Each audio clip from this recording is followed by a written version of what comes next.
This is a wonderful painting.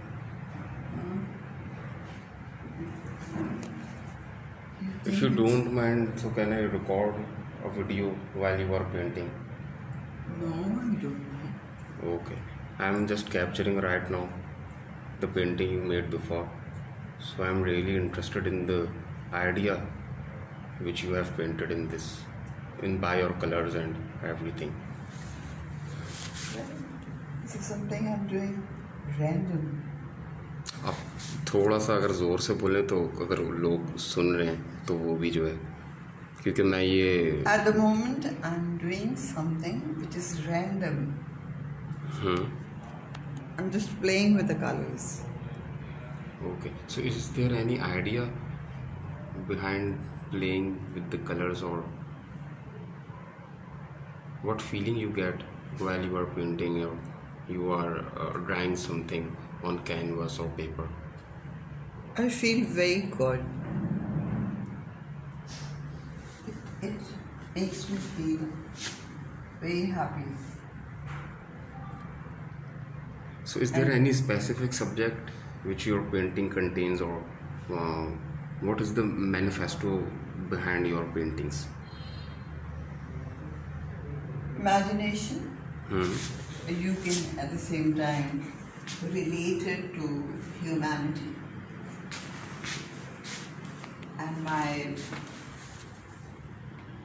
main अच्छा, मैं आजकल ये देख रहा हूँ कि काफ़ी जो लोग हैं अदबी हलके के या जो फाइन आर्ट्स के शोबे से ताल्लुक़ रखते हैं, या मतलब आर्ट लवर्स, और आप उनको नक्काद भी कह सकती हैं, वो अब काफ़ी डिस्कस करने लगे हैं फ़रत आर्ट स्टूडियो पे और जो है आपकी पेंटिंग्स पे। और मतलब आपके जो एक ये स्टूडियो में आप ज़्यादातर बेसमेंट में काम करती हैं, तो काफ़ी लोगों और उस पर आपके आर्टिकल्स वगैरह भी, जैसे अभी रिसेंटली समा चैनल टीवी पे जो है आपका एक वो लगा था, उस पर आर्टिकल आपका, तो वो बहुत अच्छा था। लेकिन मैं ये पूछना चाह रहा था कि इस आर्ट स्टूडियो के पीछे आपका मतलब कोई कॉन्सेप्ट है, या आप इसको इन फ्यूचर किस तरह से रन करना चाहती हैं, इस बारे में थोड़ा सा आगाही दीजिएगा। दरअसल मेरे साथ जो मेन चीज़ है वो ये कि I have got a philosophical bent of mind and I'm very keen to know about the universe. मैं कायनात को जानना चाहती हूँ।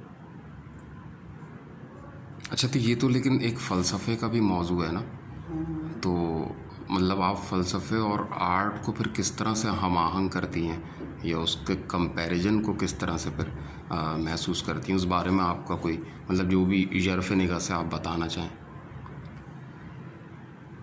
देखिए, कायनात जो है उसमें सारे रंग हैं, तो रंगों का और कायनात का एक ऐसा रिश्ता है जिसे हम कहेंगे कि एक दूसरे के बगैर ये कंप्लीट नहीं है।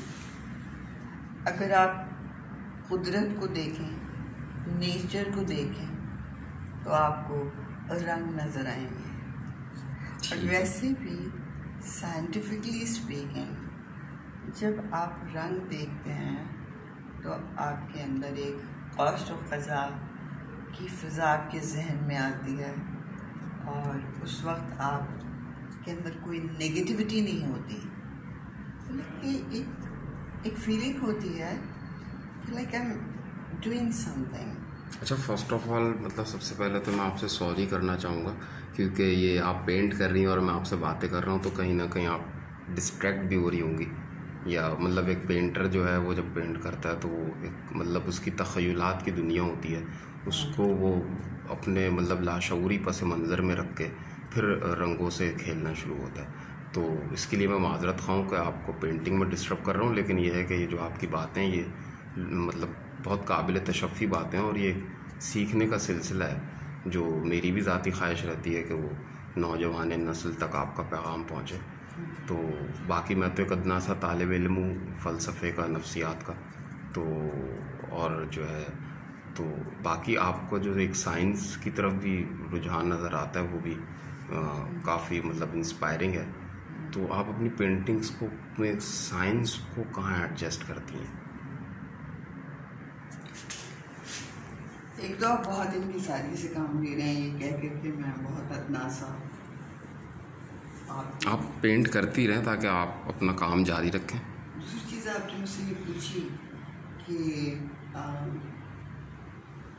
गुफ्तगू के दौरान भी मैं पेंट कर रही हूँ, तो मेरे ख्याल से अगर स्टूडियो भी ना हो तो मैं किसी फुटपाथ पे बैठी हूँ, मैं वहाँ भी रंगों से खेल सकती हूँ और मुझे कोई वो नहीं। ठीक है, क्या आपको नहीं लगता कि जितने भी माजी में हम मुसव्विरों का मुतालिया करें and if you read the past or history, we can say that, so the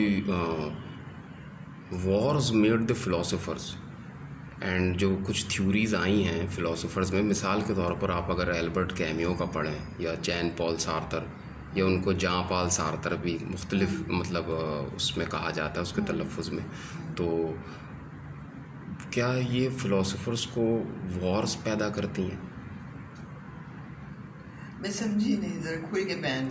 मतलब कोई ऐसी एक इस्तराब या एक ऐसे नफ्सियाती अमल से वो गुजरते हैं। देखें 2 वर्ल्ड वॉर में कहते हैं आर्ट मतलब एक था कि मतलब मिलियंस में जो है लोगों जो है वो जो है इस जंग का शिकार हुए ना काफ़ी लोग, तो उसकी वजह से फ़िलासफ़ी या एक फ़लसफ़ी जो है वो एक इस्तराबी कैफियत से गुजरता है। वो जब इतने लोगों को देख लेता है इस हालत में, तो वो अपने मतलब एक तकलीफ़ में मुब्तला कहीं पे ख़ुद को कर लेता है। उसकी वजह से वो फिर फ़लसफ़े की दुनिया में अपने नज़रियात का इब्लाग़ करता है। तो आपको लगता है वर्ल्ड वॉर्स का फ़लसफ़ियाना तफ़क्कुरात पर बहुत गहरा असर पड़ता है? बहरहाल असर तो पड़ता है, और असर पड़ने से ज़रूरी नहीं है कि कोई फ़लसफ़ी हो और उसने फ़लसफ़ा पढ़ा ही हो।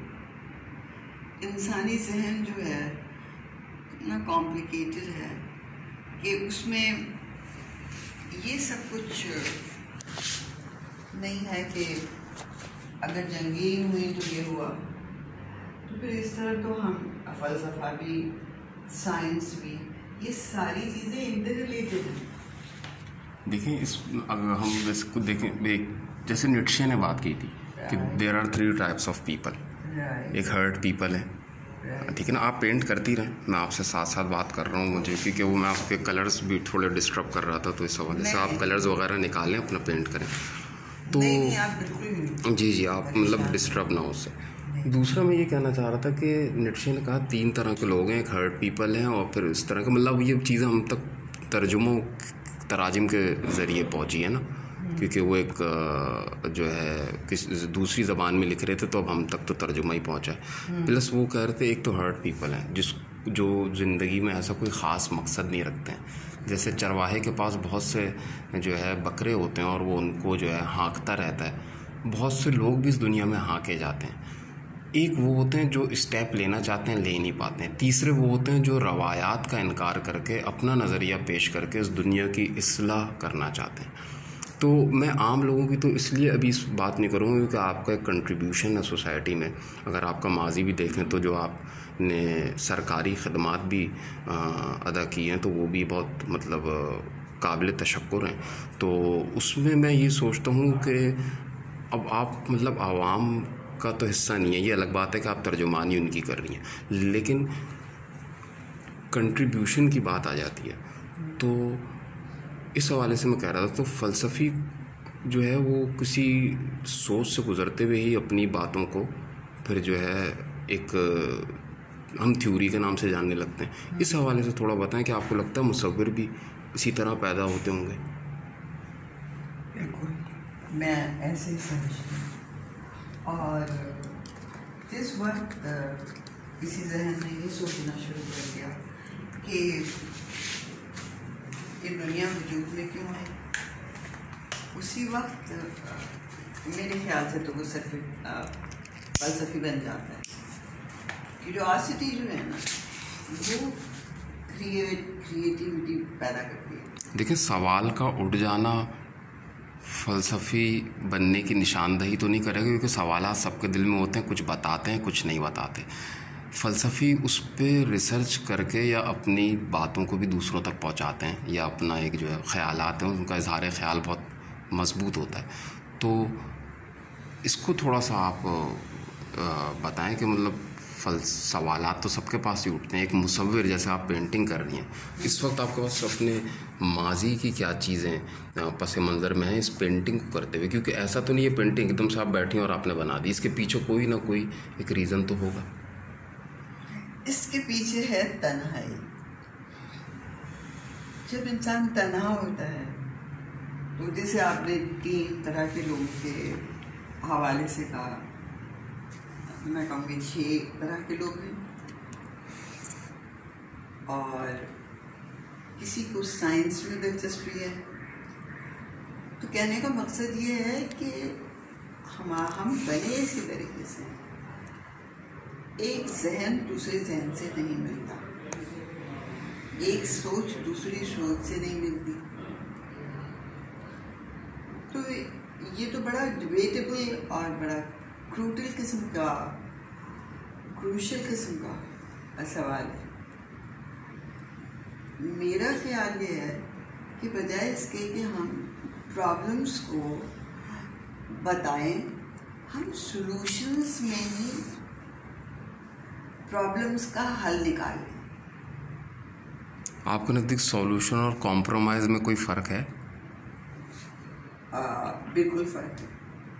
तो अगर एक शख्स कॉम्प्रोमाइज़ कर लेता है तो यकीनन उसको उसका सॉल्यूशन तो नहीं मिला, वो सिर्फ कॉम्प्रोमाइज़ पे ज़िंदगी गुजार रहा है। या एक मुसव्विर जो है वो कॉम्प्रोमाइज़ कर रहा है सोसाइटी के साथ, तभी उसका इस्तिराब उसको रंगों से खेलने का आदेश देता है। ये उसकी ज़हनी कमज़ोरी है। मेरा मानना ये है कि अच्छा, ज़्यादातर जो फ़लसफ़ियों को मैंने पढ़ा, एक तो मुझे उनकी एक ख़ास बात ये भी नज़र आई है कि वो किसी भी चीज़ को कमज़ोर नहीं कहते, वो कहते हैं हर चीज़ के पीछे कोई बुनियादी मुहर्रिक है। हम किसी भी चीज़ को कमज़ोर या ताकतवर कहने वाले कोई होते ही नहीं है। हर इंसान अपने परेशानियों में, अपनी कैफियत में मुब्तला है, हमें उसको उसके स्टैंड पॉइंट से समझना चाहिए, तो शायद हम कुछ माशरे में अच्छा कर जाएं।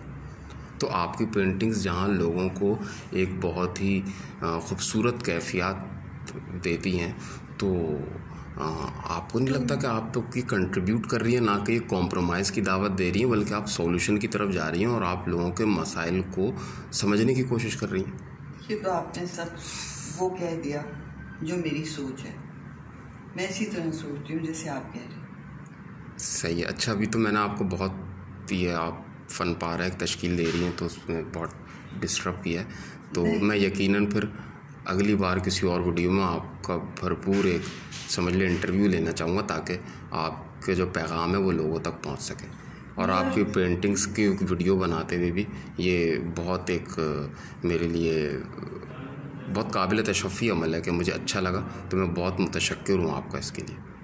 मैं भी आपकी बहुत शुक्रगुज़ार हूँ कि आप चलें, आप इसी तरह पेंटिंग करती रहे और मैं आपको मुस्तकबिल में भी मज़ीद जो है कंट्रीब्यूशन और आपको सोसाइटी की खिदमत करते हुए देखना चाहता हूँ। बहुत शुक्रिया।